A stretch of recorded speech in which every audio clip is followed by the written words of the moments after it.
All right. Hey, everyone. We're not circles, but we will be circled in a little bit. You'll know what I'm talking about in a minute.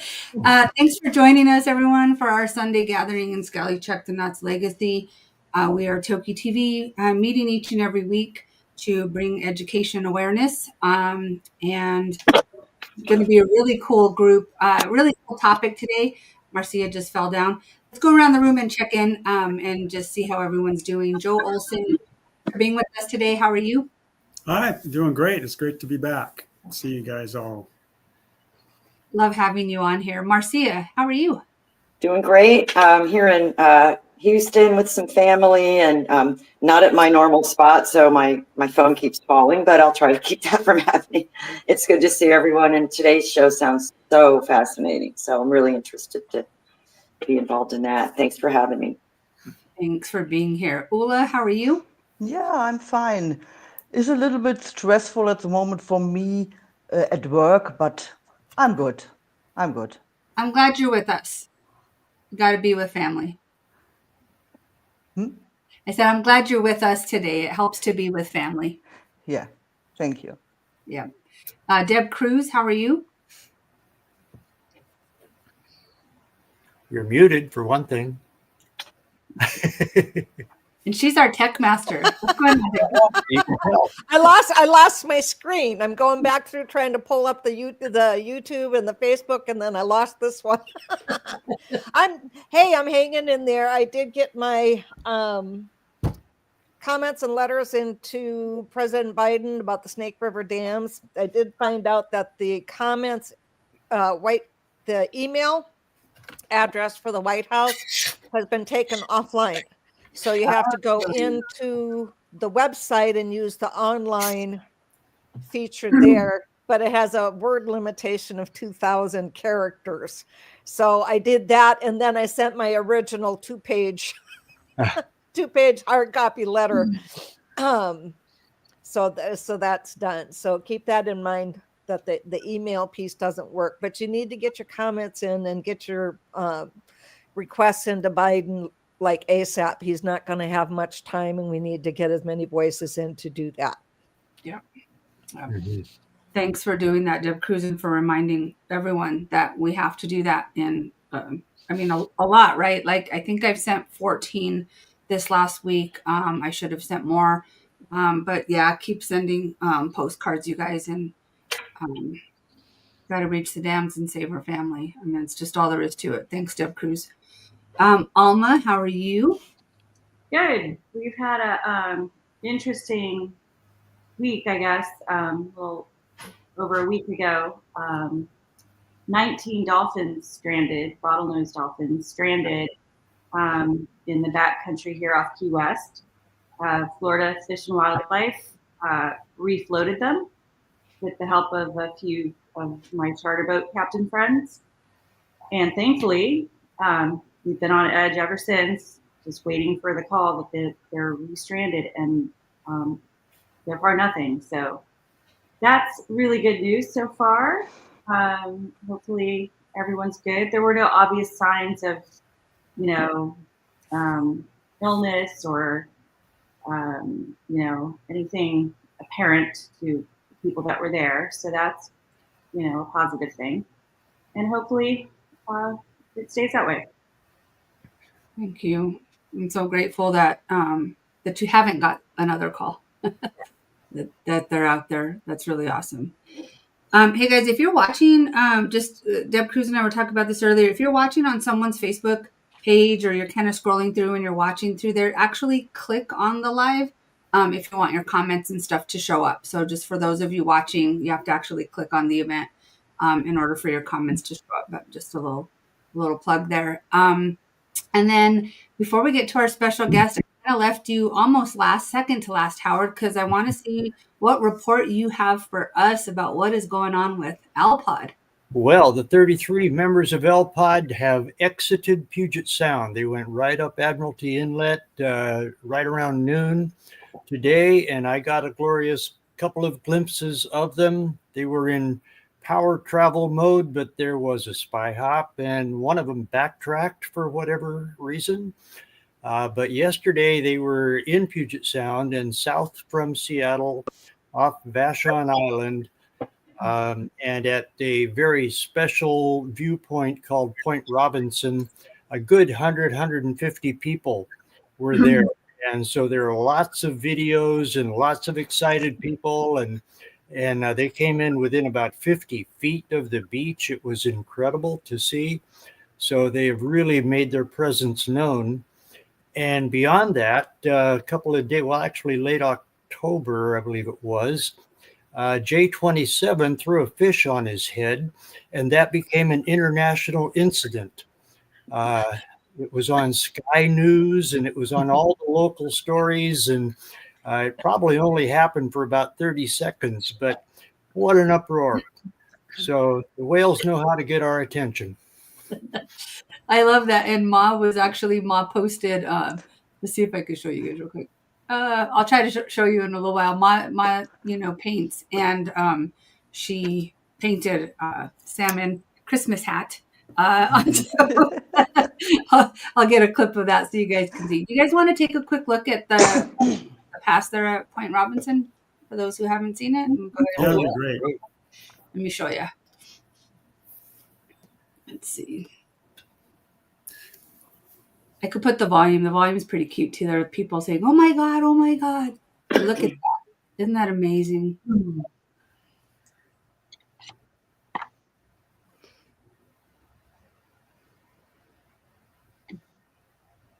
Is that Center for Whale Research out there? Can you tell, Howard? That boat?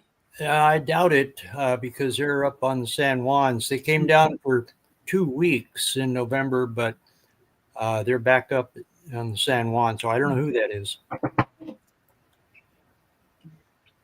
Just gorgeous.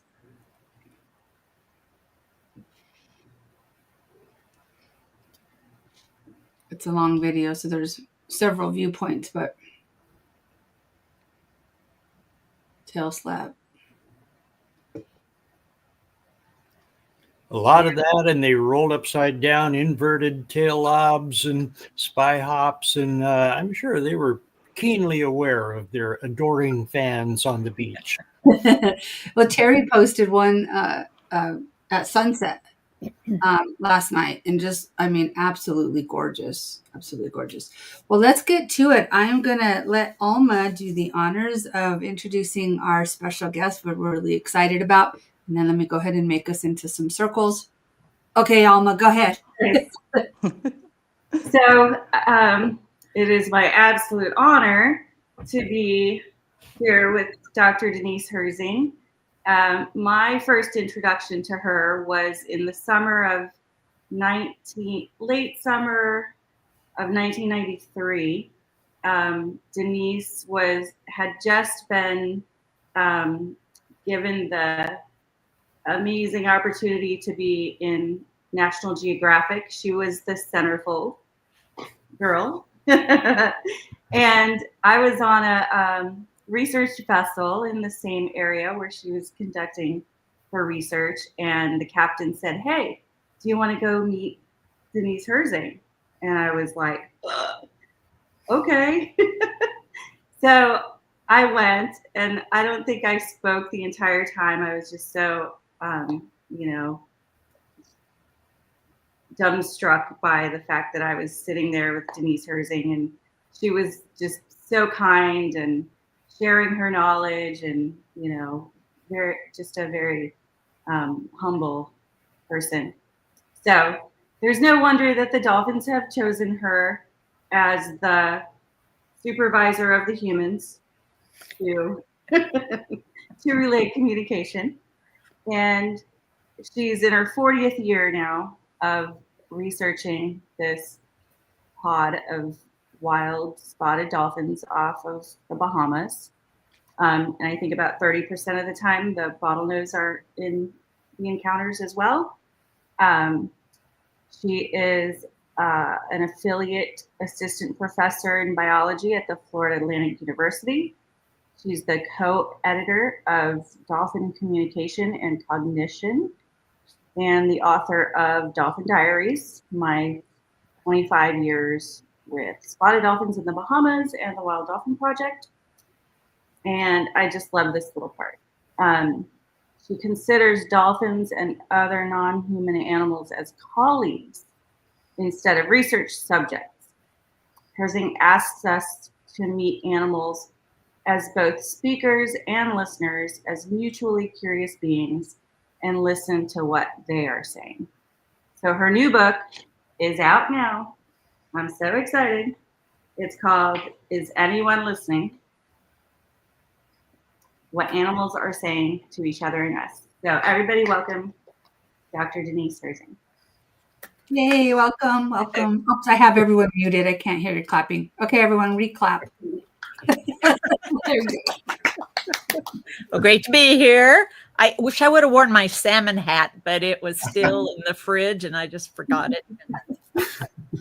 So we'll work on that one. But yeah, so great to be with you all. And thanks for that great footage with the orcas, of course. It's fun to see them out in the wild frolicking.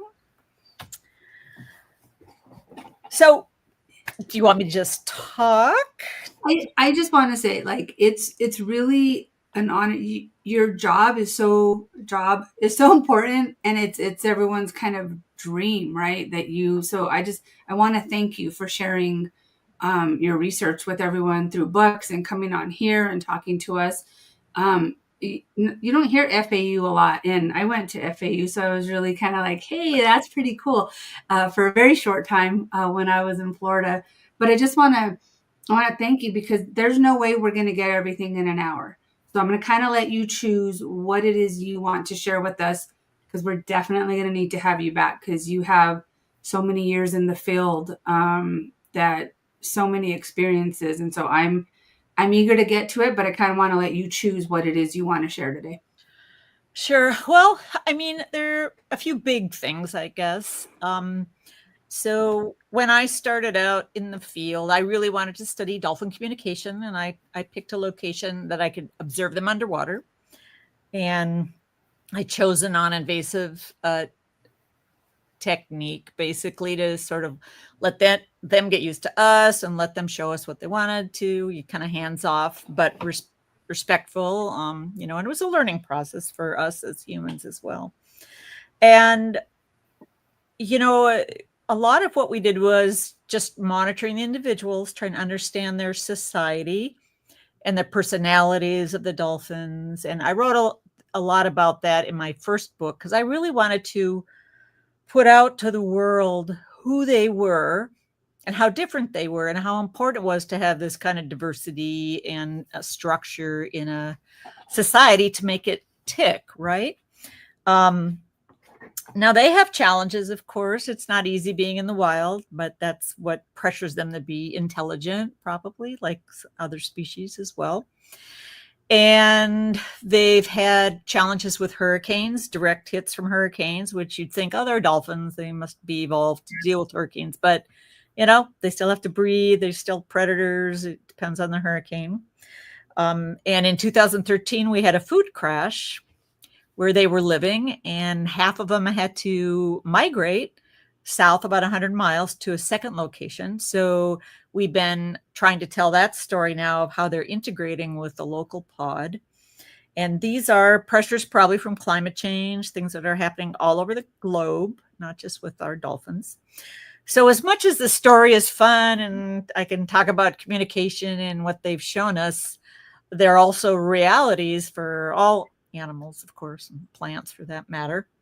In my new book, I really chose the kind of a focus on how these new tools, whether you like them or not, how the new tools of AI, machine learning, are helping us humans take a closer look at things. A lot of researchers with animal communication are using them now because vocalizations and other medium, but vocalization specifically, are not so easy to categorize for the human brain. We have the ability to do a lot. We're great pattern recognizers, but AI gives us a little edge on that.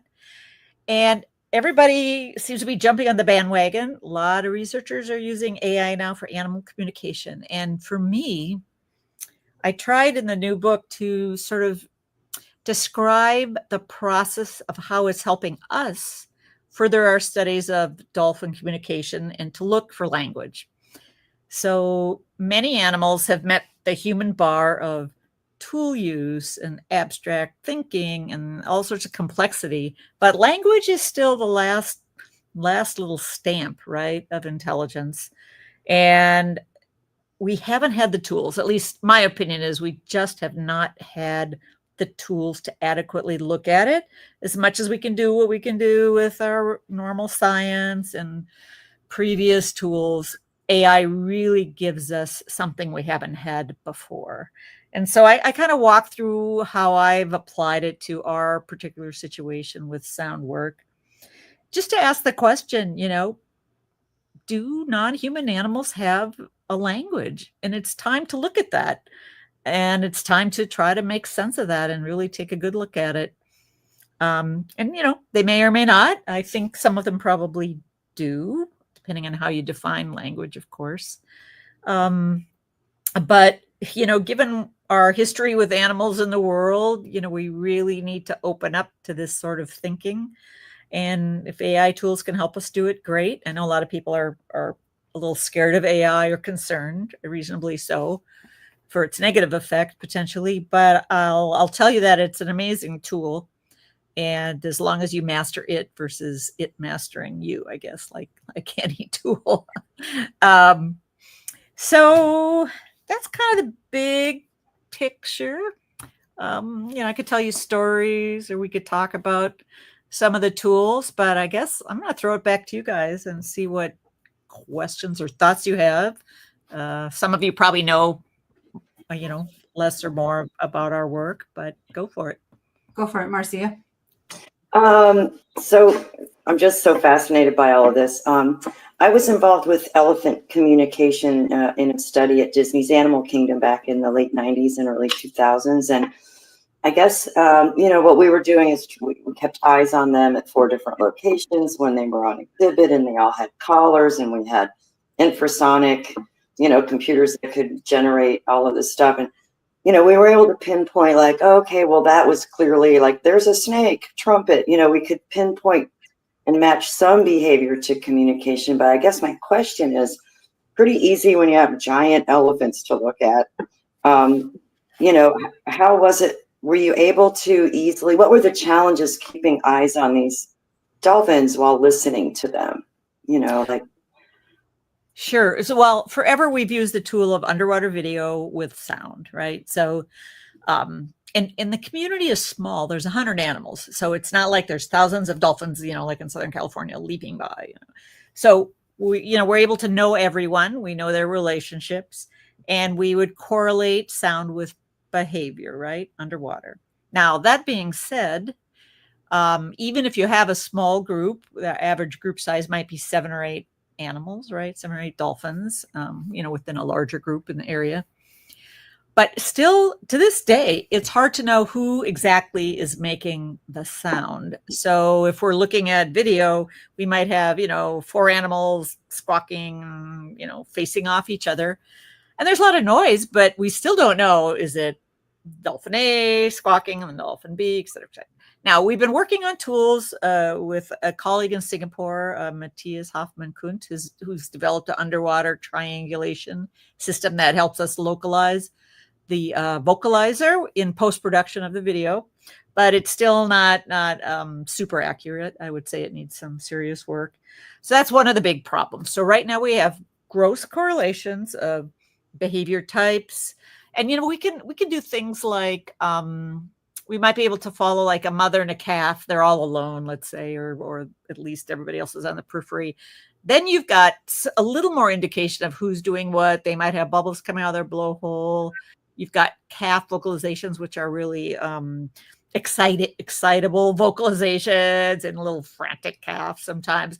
So you can get a sense of the back and forth, but you want to do science, right? So you want to be accurate. So you want to have proof of how to localize this information.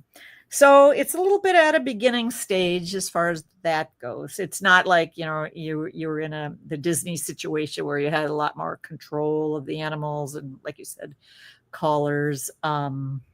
they've tried some of that in captivity with dolphins, where they might put something on their melon to reflect who's making what sound when. But it's still tough in every situation, really. Or you can tag a bunch of animals in the wild. That's been done with I think it was pilot whales off of Woods Hole with that group, where they could tell with the hydrophones back and forth calling, etc. So, but how much data did you get? Do you get underwater video? Probably not in the sense that we want to get it.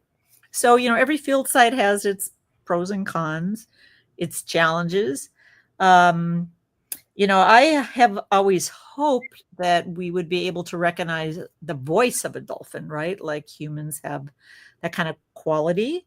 We know they have signature whistles, but that's not a voice quality that might come out during their echolocation clicks or other social sounds. So there's a lot of things, happening. People have tried various things. So it's still a little bit of a challenge. But again, with the AI, we're really hoping that we can just pull some structure out of the sound sequences. And we have some already. We have some rules that some of the sounds may follow in structure. So that at least gives us a hint that there's something maybe akin to language, or at least order, and that might make sense. So we tackle it however we can, I guess. Go ahead, Joe. Well, since you mentioned the clicks and voice, there was a talk at the conference in Perth that the dolphins recognized individuals through the echolocation clicks. These are some, they mask things with like a pure tone or something. And anyway, they weren't differentiating on the tones, but they were differentiating on the clicks, so the structure of the click. So maybe the AI is going to be able to find that information in what looks to us on a spectrogram like the same kind of broadband click. Mm-hmm. Maybe there's some differences in there, but you'll be able to find individual voices. Yeah, I mean, that could very well be. We know we can tell species by the click, right? Mm-hmm. The structure of the click. And in a group of dolphins that know each other, I assume, I don't know what kind of situation it was that you're talking about. It was a captive situation, yeah. And they were all the same species, but yeah. Yeah, so they may have enough exposure to each other to learn, right? Who, dolphin A's click and mm-hmm. dolphin B's. It wouldn't surprise me. I mean, even in the wild, we've had situations. I can think of one specifically where we had one bottlenose dolphin, because we have both species there, spotted and bottlenose. We used to call him Tin Man because his clicking, scanning had this really unique acoustic sound, and it was like, oh, there's Tin Man, and sure enough, we could ID him, and there he is. But that was an extreme. For a human, we could recognize it, and you can imagine dolphins, of course, recognize that, and probably much more. So yeah, well, that's cool. Why not? It's so important. Like, there's so many times when we're in the water, like say with a group that's fighting, right? And all of a sudden they'll stop, and you hear these sounds in the distance, other dolphins fighting or whatever. And our group leaves and charges over in that direction. And you're like, okay, do they know who's there fighting? Right? Do they, yeah. They hear the fighting sounds. I can tell they're fighting sounds, right? But do they hear that Stubby and Flash fighting versus, somebody else, and now they're going to help their friends? I mean, that would make total sense, right? I mean, it would be very functional in the wild to be able to do that because they're so bonded, right? You're going to go help your friends and family before you help your enemies, right? So yeah, that's cool. Well, yay AI, we'll find out. Yeah. Go ahead, Howard. Well, this may be news, but the Center for Whale Research has just started in the past month a 2-year project with the Orca Behavior Institute to tow a 4-hydrophone array behind a boat and simultaneously run the drone overhead to synchronize to the nanosecond the calls with the behavior. Which is very promising. They just had 2 weeks with mostly JPod in Puget Sound, and I'm sure they're taking advantage of every opportunity. And so, I haven't seen any results yet, It has been talked about on Facebook, so I'm not breaking any confidence here, but that to me sounds like a really interesting project. And I wanted to bring up one other item that indicated to me at least the use of storytelling in some way by LPOD, that they went into Penn Cove on November 3rd and 4th.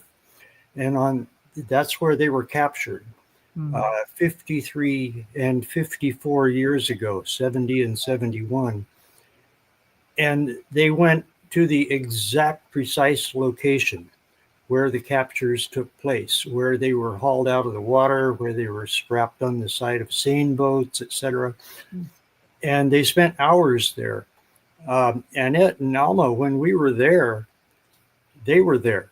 When we were in Coopville having dinner on November 4th, they were there.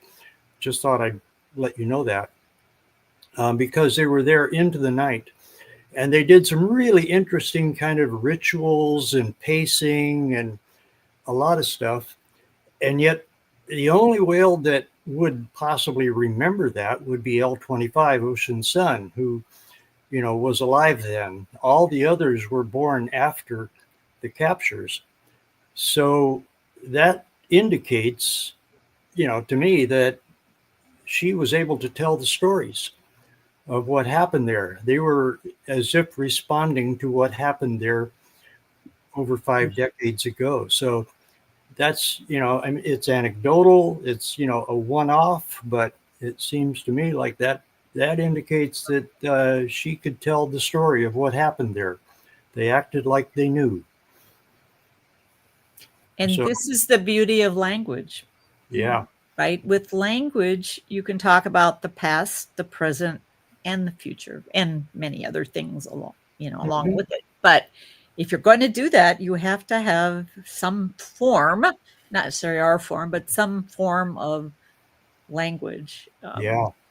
Maybe a, pictorial hologram kind of language or sharing of experiences. I wouldn't limit it to grammar, to our way of speaking, but yeah. I don't know how it works, but it sure looked like, they knew somehow, and she was the only one that could have told them. Yeah, they certainly have the acoustics to have an acoustic language. I mean, it just, on a simple level, could be more, could be less. Yeah, we had an incident in the Bahamas years ago where we had one bottlenose dolphin that was beating up one of our male spotteds, and he didn't have any of his buddies with him. And the next day, we luckily ran into the guy that got beat up, and then he had his buddies with him, and they went and chased and tracked down this bottlenose and then had it out. And we were like, okay, was that planning? And, or is it just like, hey guys, follow me, and they don't know what's going on? Or is it, hey, help me go get this guy, let's round up everybody and go. Right. I mean, and again, it's Occam's razor, right? What's the simplest explanation? Exactly. So who knows? Yeah. But it's so hard to catch these situations, and you still can't really interpret them. You catch a glimpse, but it's like, okay, what would it take for that to happen? Is it an accident, or is it purposeful behavior that requires communication? But it looks like that dolphin told his buddies what happened to him, and they came to the rescue. That's what I think. Yeah. And so much that you were able to catch that, but how much of this stuff is happening that if we could just be with them, we would be like, oh, well, yeah, that makes sense. But luckily you are there, and you've spent so many years doing that and are sharing it. So again, thank you. I read, my brother-in-law sent me a magazine. He got mad at me because it took me like 2 weeks to read his text, but it's all about AI, and it's from a tech magazine, and they're talking about this work that they're doing with this humpback whale. And so we talk a lot about sound, and they're also looking to use AI. I don't understand it because I don't know it, but AI to decipher, like, okay, so what do the bubble rings mean? And there's a particular humpback whale that they're working with that's kind of around. This is in California. His name is Twain, but like so much nonverbal communication too. So like the bubble rings and certain things. Have you looked at and just in that conversation, some of the nonverbal stuff that you see them doing that clearly has language or meaning? Yeah. I mean, we've always correlated sound and behavior for that reason. So most of our machine learning stuff has been acoustic, but we've just started working with a group at MIT that does video and sound with AI. And we've just given them some data to start working with to see, because they've done it with humans now. Yeah, I imagine, again, we're good observers. We're pretty good visual observers, really, our brains, but it happens fast underwater. Like we slow down our video if we're going to do a fine analysis, right? Because it's, the dolphins are like all over the place. But yeah, no, that's, of course, you've got visual, you've got acoustic, context is everything. You could go out and, which a lot of people are now, let's go grab, a lot of sounds from sperm whales, and throw it in the machine. And it's like, okay, but do you know who the sperm whales are? Do you know their relationship? Do you know what they're doing when they say that? It's hard. You got to have the data, right? It takes a lot of data to do AI. That's the problem that many researchers are running into, because we all have relatively small data sets compared to like what Google and Facebook have thrown in, right, to do facial recognition or voice recognition. That's, tons and tons and tons of data, and we have like itty bitty data sets. So you have to get pretty good at using those data in different ways. And it's such a cutting edge field. It's moving so fast. The algorithms are just like increasingly making it easier for us to do that, which is great. So 3 years ago, we had this 3-year grant, and it took us a whole year to just develop the models we wanted to use to do our machine learning. But, now it's like, as a researcher, you can just input your own data and things will get churned out a lot easier. So anyway, it's a learning curve. I'm still trying to understand it. I'm a biologist. I'm not on the user end, but I have my computer guys, I like to call them, my little team. They're trying to get me up to speed over the years, and it's been good. It's good to work interdisciplinarily, right? So you can communicate with each other, figure out what you need and what tools you need to do it. Deb Cruz just put up the website link or address, so I encourage folks to go look. I was doing a lot. You guys do a lot of things. So guys, check out the website and see how you can support and keep up with the things Denise and her crew are doing. I have a question, because it's non-invasive and they know you, right? They have to know you. You've been studying and working with them for so long. How are they with you guys? Like, do they kind of just like, oh, they're here studying us, leave them alone? Do they try to interact? Like, how are they with you guys? It depends on the individuals in the group, really. So yeah, so we have interactive encounters where they engage us. And then we have just observational times when they're doing their own thing and we just watch and try to videotape. I mean, they always know you're there, right? But, that's the point of developing a relationship and trying to figure out their etiquette. Is we wanted them to be comfortable with us in the water, knowing we're not going to grab them and chase them, and different personalities are different. You get some feisty young male who's kind of up and coming, and he'll like want to take you on, or like, ooh, okay, I'm gonna show my guy friends that I can, scare these humans, which they can occasionally, of course. But yeah, I mean, they're tolerant, they're interesting. I mean, like when they're interactive with us, we have rules. We don't touch them, we don't feed them, the big stuff, of course. But you could have like a friendly calf and they get really excited, and it's not necessarily the best thing for them, depending on the situation. So the mother will be like, okay, come on, Junior, now come on over here. We got to go. You're making too much noise. There might be some sharks around. And so we try to like back off. We're like, okay, don't rile this guy up, because mom's over here going, come on, Junior. So we try to be as sensitive as we can to the situation, and we'll get out of the water sometimes if they seem like they don't want us in the water or something's going on, that we just say, let's just get out and leave them alone, take off, leave the boat and just leave them alone because they get, there's other public out with them as well, and so they can get bombarded with people in the water too. We work primarily in the water just so we can see what's going on. But yeah, it's changed over the years. There were years when there were a lot of boats out there, and you could tell they just had too much. It was like really, really tired of humans. So, even in the best of circumstances, we can harass these animals, right? So you have to have operators who understand that, have some rules and regs. In the Bahamas, not too much is enforced, unfortunately. So the operators end up being kind of the guardians, shall we say. But yeah, it really depends on the individual, what's going on, and if we know them well. There's like dolphins now that I haven't grown up with. They're newcomers.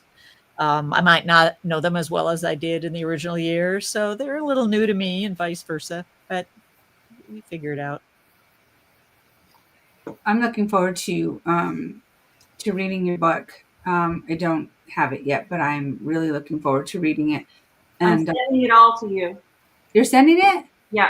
Oh, that's super sweet of you, Alma. I just got back from Thanksgiving last night, and the box is here with all your books. So that's awesome. Secret. That's awesome. Thank you. This is not your first book though, correct? No, my first book was called Dolphin Diaries. That's really was the first 25 years. It was kind of chronological, the evolution of the project and our relationship with the dolphins. We have a coffee table book out too. That's kind of more of this is who we are in the Wild Dolphins. It's mostly pictures and some text. But yeah, Dolphin Diaries was my first one. The new book is kind of a sequel to that, only it's a little more about some of these tools and how we're applying them directly to our questions now that we've been out there for 40 years.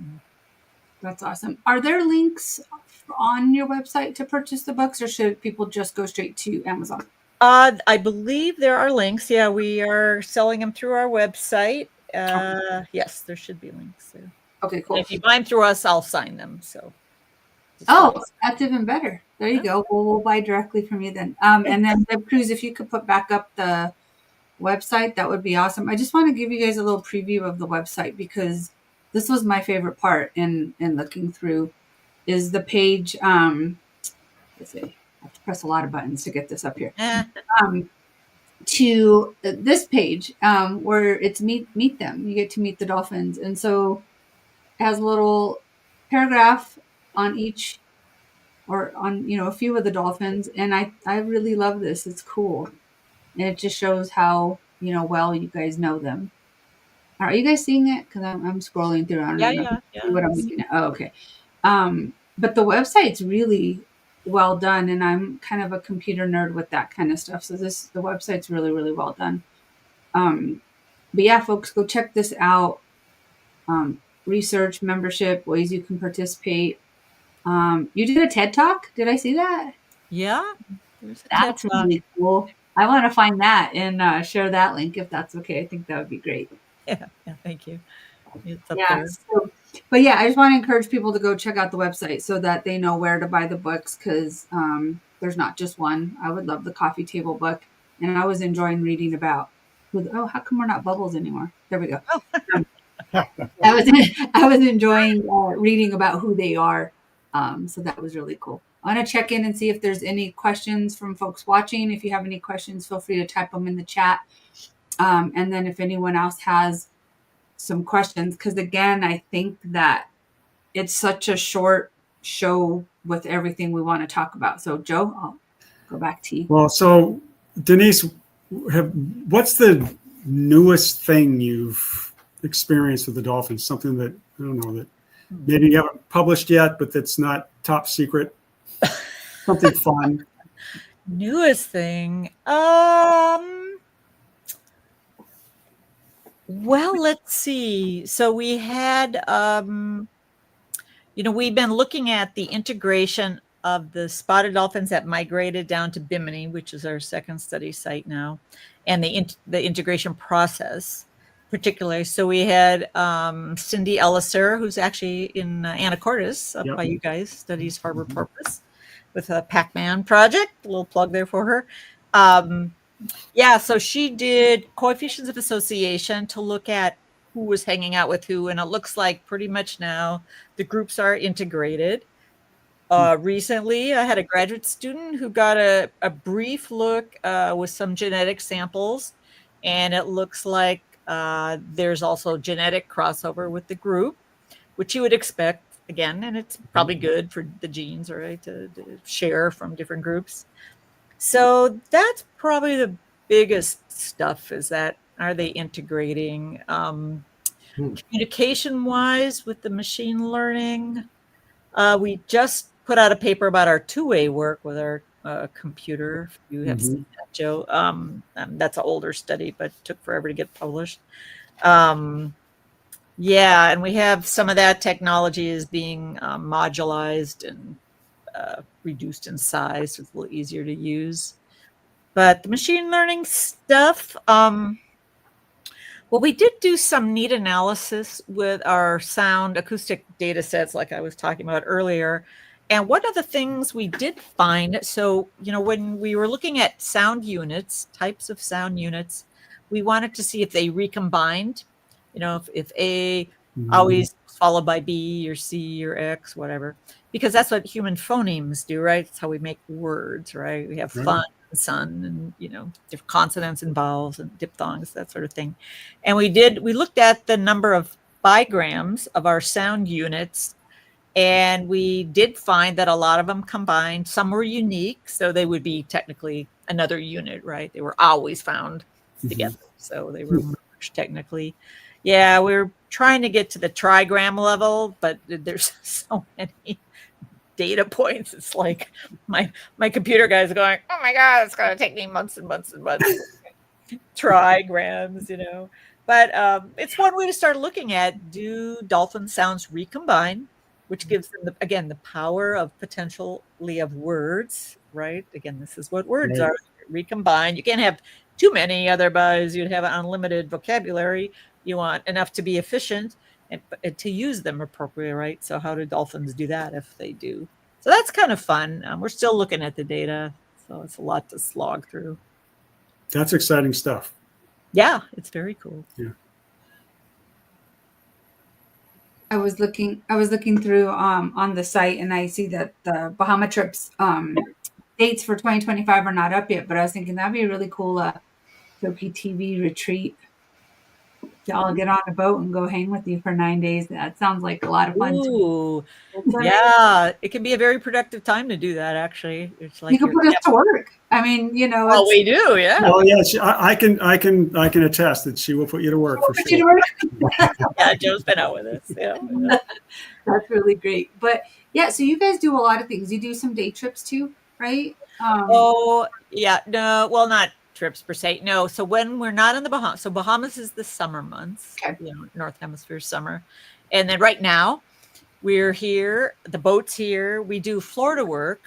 We have a Florida permit, a NOAA permit, just to go out and photo ID dolphins off the coast, actually. So yeah, it just because we have spotteds, we have bottlenose, occasional whale goes by. So we're just trying to see if anybody's there, resident, who, how often they go by, that sort of thing. But yeah, but it's hard to get out for weather. Like for here, last 2 months, it's been windy. We haven't even been able to get a Florida day. Just last week, we got out for one day for animals. So yeah, but it's just go leave the dock and come back, after lunch kind of thing. So yeah, but we do see stuff off the Florida coast, which is nice. Nobody knows what's out here. Yeah, hardly anybody does work off the coast. It's crazy. Huh. Right, Alma? Yeah. Yep. You know that from the Keys. Yeah. That's interesting. Howard, you had a question? Well, yeah. If I understand, you said that some of the Bahamas dolphins went south because of a scarcity of food, but not all of them. Some stayed behind and some went south, and they integrated with spotted dolphins off Bimini. Is that right? Yes, there was a local group already off Bimini. We had done a little work off Bimini in the winter over the years, but just not on a regular basis. And we never had any matches with the animals from Little Bahama Bank was our original sand bank, and Great Bahama Bank, which is where Bimini is. is about 100 miles away over deep water. So we thought, gee, do they never cross deep water? Can they? Would they be afraid? And we don't know how they did it. Did they dribble down there? Did they do it in a group? We did have 4 individuals come back. So 50% left. And then 3 years later, 4 came back. So I was like, okay, well, I guess they weren't lost. They knew where they were going. So they came back. But yeah, no, half stayed. I guess there was enough food for them, and half left. Well, we've had more dribbling down there, and I think the food is still a bit scarce. But surprisingly, this year, some good news. We went back to our original study site just to put in some more time, because now we have to split our time a bit. And it looked like the fish were back. We had bottlenose back, and they had been kind of gone too. It was like, well, the bottlenose left too. Like, there was nothing left. What happened? So we'll see. There were some animals we hadn't seen for quite a few years, so we've still been trying to figure out who they are. And oh yeah, okay, that was so and so. 10 years ago, she was a juvenile. Now she's a mom. So a lot of good detective work with my crew here, just to find the matches with IDs. But yeah, dynamic oceans, and I hope that's good permanent news. We'll see. But again, we're storytellers too. We try to affect things, but it's a big planet and big things are going on in the oceans, as we all know. And so part of it's just also be a witness to it and tell the story in hopes of creating awareness. It shows they have the awareness of greater than just the area where they usually are, that they can go and come back from far away. Yeah. So, some kind of map, of the symmetry of the ocean. Well, keep in mind, us humans, it's still this much of what we see, right, of their world. We're out there in the summer. What do they do in the winter? We're not sure. I've been out most months. It's hard because of weather, but some of them are there, but some of them maybe aren't. Do they go off further? We had one stranded spotted lambda in the Bahamas in 2018. He stranded very far away from where we thought his regular place was. And he was rehabbed over 3 months. And then we were able to satellite tag him and put him back with his group. And he traveled almost down to Cuba and back over like a 4-month period. So it was like, do you have friends down there? Or did you just want to get away from humans because they've been manhandling you for 3 months? And, and then he went back with his regular group and he's back, which is a great story. But yeah, who knows? Just went on a walkabout. Went on a walkabout or a swimabout. Yep, exactly. No salmon hats have shown up in the Bahamas. No. Oh, maybe the the trend is making its way, though. I think we're going to see something. Well, they have sargassum hats. That I could say they do. Really? Yeah. Cool. Oh, yeah. They wear a little sargassum in their head. I'm curious, Denise, did you see any physical changes to the bank, the Little Bahama Bank? Did you see anything physically, like the grass beds were gone, or shifting sandbars kind of thing? Yeah. So what we had noticed anecdotally over some years was just like their prey off on the deep water edge at night, where they go to feed on fish and flying fish and squid. We wouldn't see them much when we'd go out and look at night, right? The way we figured out it was a food crash, at least that's the working theory, was we got some satellite data from NOAA to look at chlorophyll production and saw it had just crashed in that area. And that's a proxy for plankton, right? And plankton fish and so on and so forth. So that combined with the lack of flying fish and squid, the lack of charter boats, people used to fish off that bank all the time. Nobody was fishing there anymore.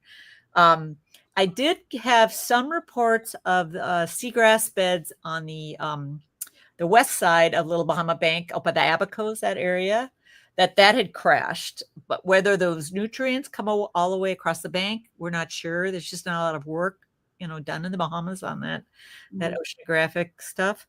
But yeah, I mean, I was a little surprised that things had changed to the positive, because we've been starting to look at more satellite data to see what's going on now, and it didn't look really good. Like it could be more of a problem, but something shifted maybe. Currents are an issue out there. Nutrient cycles, we don't have a big handle on that.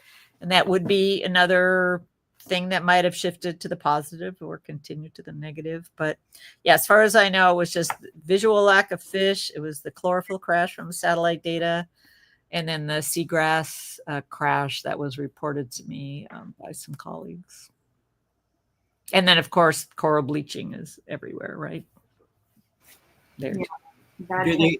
I'm wondering, do they eat a range of fish and squid, or do they specialize in just the finest? Yeah, no, they have quite a range. They have at least 14 species. We've seen them eat on the sandbank, and then off the deep water edge, they eat flying fish and squid primarily. So no, they have diverse diet, so they have some options. But you know, the community size has always been around 100 dolphins, at least in the 480 square kilometer area of our original site. So that seemed to be the capacity of that area to tolerate 100 spotted dolphins and 100 bottlenose dolphins who also feed there. Do they ever catch a flying fish in mid-flight? Yeah, they do occasionally. It's more when they land right on the water. They wait for that splash. But yeah, it's more like when they're in the escape, when the fish is in the escape mode and the dolphins just kind of get lucky, I guess. But right. I had a question come through on email. Somebody who watches on YouTube who doesn't have the ability to comment. So the question is, what are the identifying marks on spotted dolphins? So like, you know, with the orcas, we look at the saddle patches, you know, when they're doing identification. Is there a particular thing that you guys how do you identify them? Yeah, so because we work underwater, we kind of have full body photographs usually, or video. So we use the dorsal fin like everybody, you know, Nick's shape, the shape. And then we use various places on their body. They have a permanent mark called a melon mark, which is a line that goes down from their melon, then back from their eye. That's permanent and doesn't change, and it's fairly unique. So that's a good mark. And then there's spot patterns, which of course change with age. They get more spots with age, but they'll have constellations of spots. Like when you look up at the stars, you know, we track those. So usually for every dolphin, we make sure we have 3 or 4 areas that match. And then there's, you know, big things like an underbite or a big chunk out of their fluke or whatever. But yeah, so it's some permanent marks and then some evolving marks that we track every year. If we're lucky to be out there every year, we can see everybody usually. Gotcha. Thank you. Marcia had a question. I'm just curious, like, what was the most surprising thing you learned in your research? Like, of all the cool stuff you learned, for example, with the elephants, we learned they're never quiet. You know, you feel like, oh, they're just quiet beings and they're hanging out and they're talking constantly, but in that infrasonic range, like we only saw it on the spectrograph. And I'm like, oh my God, they never shut up. Like that was new to me, you know? So like, I'm curious what surprised you. Well, there's a couple things. One was just their personalities, how different they all are, and how that works all together. That's kind of one thing. Also, the intimate interactions that bottlenose dolphins have with spotted dolphins on a regular basis. You know, they do a lot of things together. You know, everything from fighting to mating to feeding so they're neighbors and they do things together. So they probably know each other as individuals, and how important that is in that community to keep the peace, shall we say. And then just probably a third thing, just because you were talking about the elephants. So dolphins are often very quiet, again, unless we look at their high frequency, but they often are quiet. But when they're fighting, they're very noisy, right? And every once in a while we would see some fighting and we're like, we don't hear anything. So I was like, okay, well, we record high frequency, so we'll find out, right? We look at the high frequency. And it's like, they really are quiet sometimes, but they're doing the same behavior. That's usually really vocal. And I'm like, okay, is there a predator around? Are they worried about orcas hearing them? Or I don't know, sharks probably don't hear high frequency, but is there something about that a predator would pick up? So yeah, so really cool, right? You have to have the instrumentation to stretch out in the sensory world of the species you're studying. But yeah, that blew me away because I was like, oh, they must be just making high frequency sounds, but that's kind of odd because usually you hear parts of their sound at least, and yeah, then they're making high frequency, but it's in our hearing frequency range a lot. But yeah, so they're quiet and they're doing the same kind of fighting, and you just go, that's not usually when they're quiet, you know. Right. So That's a not little bit of normal. It makes me Yeah. laugh because it's like, I'm still going to fight you, but I don't want anyone else to know about it. well, maybe there's a rival group and they don't. I mean, that could Right. very well be, right? Or like, oh, the adults are going to come over and discipline us because Right. we've been fighting, right? It's like, yeah, it's the audience effect, right? So who knows? So cool. That was so cool. It is really cool. I knew this was going to be way too fast of a show to have you on, Denise. So I hope you will consider coming back on because your work is fascinating. And I want to give everyone the opportunity if there's any other questions before we do close. But yeah, I knew this was going to be too fast. So Alma, thank you so much for bringing Denise to our world in our circles, and now we are circles, which is kind of fun. So for the first time, but let's go around real quick. Joe, is there any last minute questions or anything you want to say before we close? No, I feel like I've kind of hogged enough of the time. And I'm just really, really grateful to be on with you guys and to see Denise because it's been such a long time. We'll have to change that. Yes. Well, maybe at our TokiTV retreat on the boat, Joe. We could do a live broadcast. We could totally do it. That'd be fascinating. That'd be fun. Howard's saying, yep. Yeah, Howard in the water, man. He takes off. He takes off swimming. We're like, wait, we got to catch I'm up. in. Oh yeah. Warm water, Howard. Warm water. Yeah. Yeah. I'll Water. stay. Howard, anything you want to say before we close? Just thank you, Denise, for coming and enlightening us to the dolphins of the Bahamas. It's been really interesting. Hope you can come back. Will do. Thank you. Ula, anything that you would like to say before we close?